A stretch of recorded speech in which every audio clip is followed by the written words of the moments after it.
नमस्कार। मैं जनवक्ता श्रीओम गौतम। पश्चिम बंगाल में भारतीय जनता पार्टी की सरकार आ गई है, लेकिन उससे पहले जिस तरीके से पश्चिम बंगाल में 50-60 साल कम्युनिस्टों का और फिर ममता बनर्जी का शासन रहा है, उसकी वजह से पश्चिम बंगाल की जो डेमोग्राफी है पूरी तरह से बदल चुकी है और ऐसा लगता है कि पश्चिम बंगाल दूसरा कश्मीर बन गया है। ऐसा मैं दो ताजा उदाहरणों के ऊपर कह रहा हूं। अभी पिछले हफ्ते आसनसोल में सड़क पर नमाज पढ़ने से रोकने जब पुलिस पहुंचती है लोगों को, तो फिर पुलिस के ऊपर पत्थरबाजी की जाती है, पुलिस चौकी में आग लगा दी जाती है, पुलिस चौकी की तोड़फोड़ की जाती है, सारे कागजातों को वो नष्ट कर दिया जाता है और पुलिस के ऊपर हमला बोला जाता है।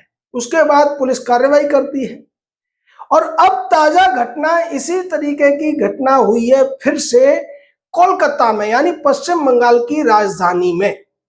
यहां भी लोग मांग ये कर रहे थे कि सड़क पर नमाज पढ़ना उनका अधिकार है और ये अधिकार उन्हें पिछली सरकार ने दे रखा था, तो नई सरकार उन्हें सड़क पर नमाज पढ़ने से कैसे रोक सकती है।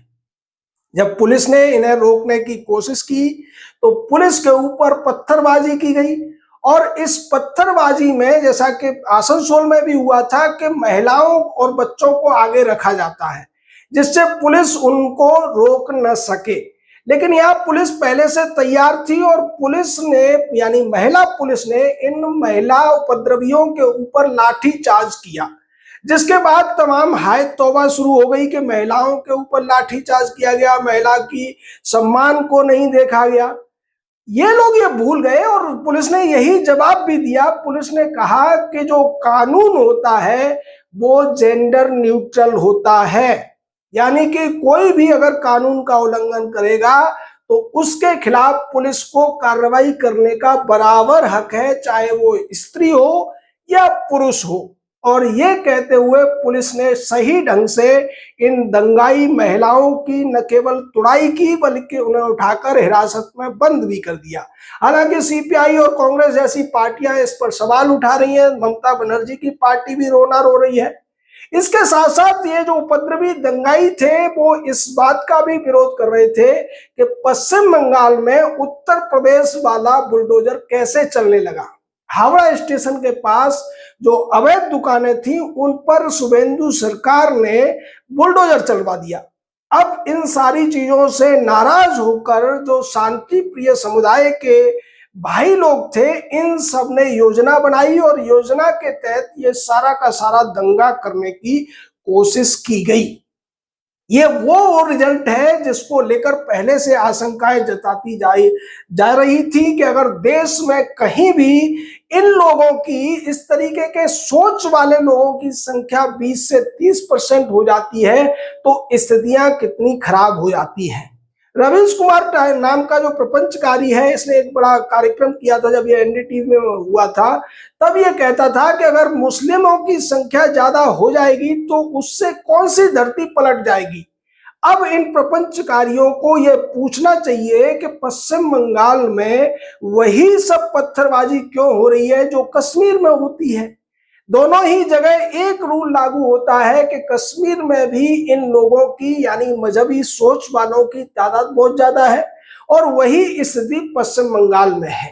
यही वजह है कि वहां पर सत्ता परिवर्तन के बाद भी ये लोग न तो पुलिस की बात मान रहे हैं, न किसी कानून को मान रहे हैं, और जब मन आ रहा है तब ये दंगा उपद्रव कर रहे हैं, पुलिस के साथ मारपीट कर रहे हैं, पत्थरबाजी कर रहे हैं, पुलिस चौकियों को तोड़ फोड़ रहे हैं।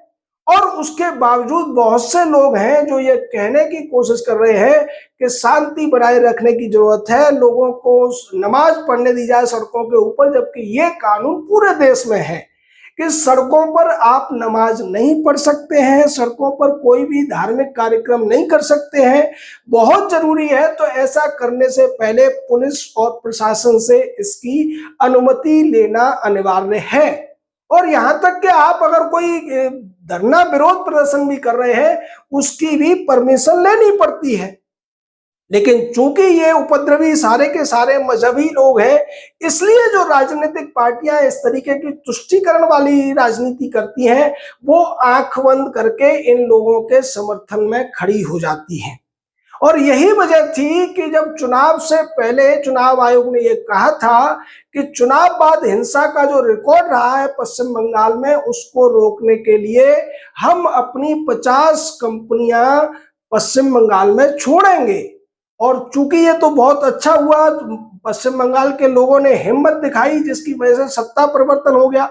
अब मानकर चलिए अगर सत्ता परिवर्तन न हुआ होता और किसी भी तरीके से ममता बनर्जी की वापसी हो गई होती पश्चिम बंगाल में, तो ये लोग किस तरीके का उपद्रव कर रहे होते, किस तरीके से लोगों का जीना दूभर कर रहे होते और किस तरीके से तोड़ फोड़ गुंडागर्दी चल रही होती इस समय, आप उसकी कल्पना भी नहीं कर सकते हैं। अभी चुनाव का रिजल्ट आए हुए 15 दिन भी नहीं हुए हैं, तब तक तो ये स्थिति है, जबकि भारतीय जनता पार्टी की जो सीटें हैं वो 200 से ज्यादा हैं। ममता बनर्जी की सीटों से 3 से 4 गुने के लगभग भारतीय जनता पार्टी के पास सीटें हैं। उस स्थिति में भी ये जो भाईजान लोगों का, जिनमें ज्यादातर बांग्लादेशी घुसपैठियों के भी गिरोह हैं जो ये सारी चीजें कर रहे हैं। और जब तक एसआईआर चल रहा था तब किस तरीके से इन्होंने जजों को भी बंधक बना लिया था, उनकी जान लेने की कोशिश की थी, जिस पर सुप्रीम कोर्ट ने गुस्सा तो बहुत जाहिर किया था, लेकिन ममता बनर्जी के खिलाफ कोई कार्रवाई नहीं की थी।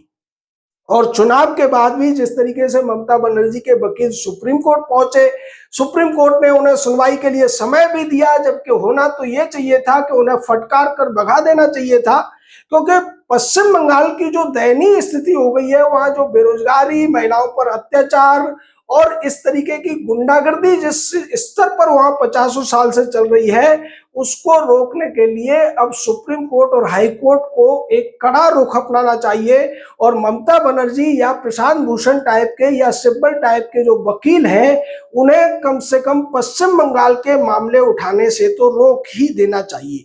क्योंकि पश्चिम बंगाल में जो स्थितियां बिगड़ गई हैं, उन्हें सुधारने में वक्त लगेगा और उसके लिए पुलिस और प्रशासन के काम में हस्तक्षेप करना किसी भी तरीके से लोकतंत्र के लिए अच्छा नहीं कहा जाएगा। क्योंकि जो कुछ ये हो रहा है, ये तो तब है जब ममता की सरकार नहीं है, तब भी ये लोग न पुलिस से डर रहे हैं, न न्यायालय से डर रहे हैं, न प्रशासन से डर रहे हैं।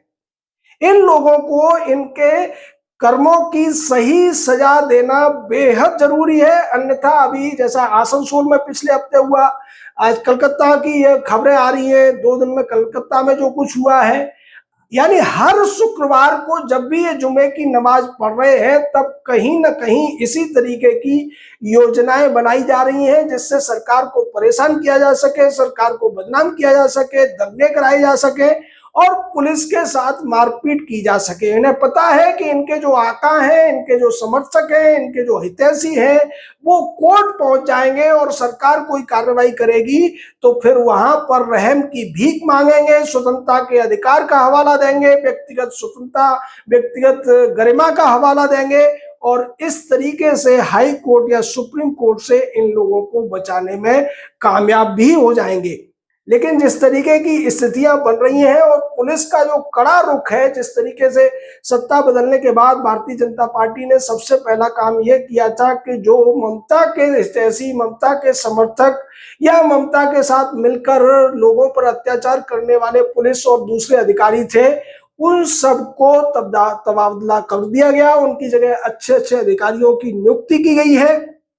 क्योंकि अगर आप सत्ता बदल देंगे लेकिन अधिकारी वही रहेंगे, तो फिर वो उन्हीं लोगों को सपोर्ट करेंगे जो अब तक गुंडागर्दी करते रहे हैं, जिनके साथ उनकी सेटिंग है। और यही वजह है कि आसनसोल में तो मामला ज्यादा फैल गया था, पुलिस चौकी में आग लगा दी गई थी, तोड़फोड़ कर दी गई थी। लेकिन कलकत्ता में जिस तरीके से जो महिलाएं आगे से पत्थरबाजी कर रही थी, जो महिलाएं उपद्रव कर रही थी, उन पर महिला पुलिस द्वारा जो लाठीचार्ज किया गया है, उसके लिए जितनी प्रशंसा की जाए कलकत्ता पुलिस की, जितनी प्रशंसा की जाए पश्चिम बंगाल की सरकार की, वो कम है। क्योंकि जीरो टॉलरेंस की नीति ही होनी चाहिए अपराधियों के प्रति, वो चाहे किसी वर्ग से हो, किसी जाति से हो, किसी मजहब से ही क्यों ना हो। दूसरी तरफ सरकार ने जो पिछला एक पुराना फैसला रुका हुआ था केंद्र सरकार का, जो फेंसिंग करने का मामला था, वो फेंसिंग का काम भी अब शुरू हो गया है। यानी बांग्लादेश से जो थोक के भाव ये लोग एकदम से भारत में घुसपैठ कर जाते थे और जल्दी से जल्दी उन लोगों को वोटर कार्ड और आधार कार्ड बनाकर हाथ में पकड़ा दिए जाते थे, जिससे बाद में ये देश के दूसरे इलाकों में फैल जाते थे, वो भी अब बंद होने लगा है। और उसकी वजह से भी ये सारी चीजें हो रही हैं, क्योंकि ये लोग तिलमिलाए हुए हैं। इनको समझ नहीं आ रहा है कि सरकार बदलने के बाद उनके साथ ये सब क्या हो रहा है। उनके जो जुर्म करने के लिए आजादी मिली हुई थी, उनके लिए अभयारण्य बना हुआ था पश्चिम बंगाल, अब वहां पर उन्हें पाबंदी किसी तरीके से पसंद नहीं है। जैसा कश्मीर में होता था कि सेना के ऊपर पत्थर बरसाए जाते थे, अर्धसैनिक बलों के ऊपर पत्थर बरसाए जाते थे, वही सब दोहराने की कोशिश करते हुए ये उपद्रवी मजहबी जिहादी लोग पश्चिम बंगाल में दिखाई दे रहे हैं। लेकिन सरकार पूरी तरह से मुस्तैद है। इसी वजह से बुलडोजर भी चल रहा है और लाठियां भी चल रही हैं। हालांकि इसको लेकर आपको एक दो दिन में या अगले हफ्ते में सुप्रीम कोर्ट में याचिका भी देखने को मिल जाएगी, क्योंकि ये जो विपक्षियों का तुष्टीकरण वाला गैंग है, ये कभी नहीं चाहेगा कि इन मजहबी उग्रवादियों या दंगाइयों के ऊपर कोई कार्रवाई पुलिस करे। आपका इस पूरे मामले पर क्या कहना है? अपनी राय दीजिए, हमारे साथ जुड़े रहिए। और इस देश में सुधार के लिए ज्यूडिशरी का कितना बड़ा रोल है, कि कहां तक वो उसको निभा पा रही है, इस पर अपनी राय दीजिए। जय हिंद, जय भारत।